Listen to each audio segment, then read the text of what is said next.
Hannah, what'd you take away from the first 6 games at Citi Field? Well, I guess this predates them coming to Citi Field, but 2 things. One, Pete Alonso performing really well, the contract, the negotiations, all of that not getting to him, which I think is really worth pointing out because it's not just sort of what happened this last offseason. It's the fact that, once again, he's playing for a contract. We're going to talk again about what the Vlad Guerrero Jr. extension might mean for his market. He is once again in a contract year. So I was less concerned that the way the past offseason went would affect him and more concerned that perhaps whatever pressure he was feeling last season, he would be feeling again this season. That no longer a concern. I think he looked so comfortable coming back to Citi Field. He's playing really well. I think that's really, really, really encouraging. The other thing is, I have very often on this show in the past 5-6 months cast aspersions on David Stern's pitching staff building philosophy. I thought, why not go get a good pitcher?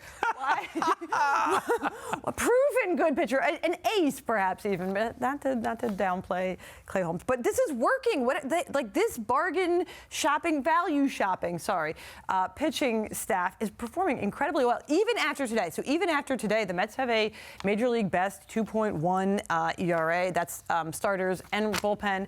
And I know we saw Diaz give up the home run and McGill didn't last very long, but what they have generally put together for the pitching staff is working really, really well. Yeah, I agree. Those are the 2 things that stood out to me as well in this snapshot is, one, Pete's locked in. I'd say offensively, they need to be more consistent. We haven't seen consistency there yet, and I think some guys have hit into some bad luck, and that's part of it. But yeah, to Hannah's point, the starting pitching has been very good, better than I think people expected. At the same time, they've been highly inefficient, and so that's something that, to keep an eye on. There's a lot of strikeouts, a lot of walks, not getting deep into games, but you'll take that from this group of guys, given the injuries that they have.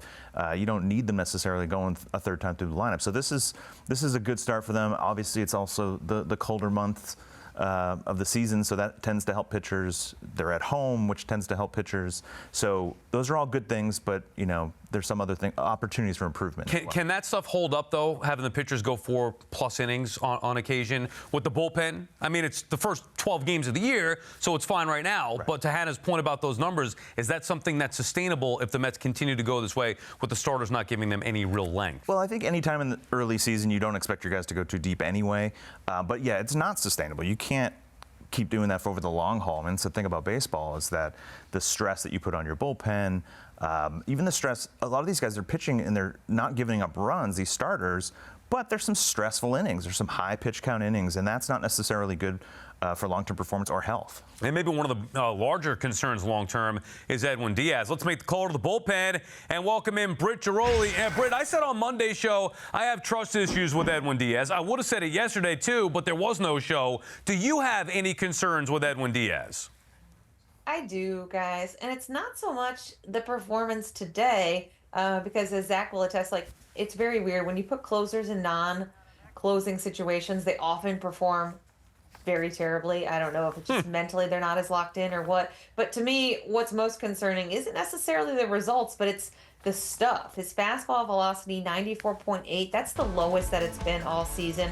He just, the fastball really is what he lives off of. He's a high velo closer. He's a guy who, can make you swing and miss consistently. And when you don't have that, I think that is more concerning than a couple guys getting a hold of it. So to me, if I'm the Mets, I'm wondering what's going on. Dip in velocity sometimes means that there's an injury. There's something else that you're compensating for.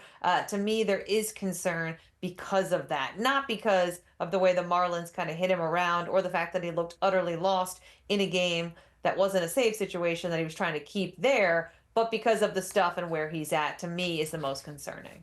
Yeah, Britt mentioned the velo. This is just, okay, so 2022, his incredible season, he was averaging 99.1 miles an hour. 2024 was down to 97.5. We had some concerns then. Yeah. But he a lot of bending, but not breaking. 2025, the whole season, he's made, a handful of appearances.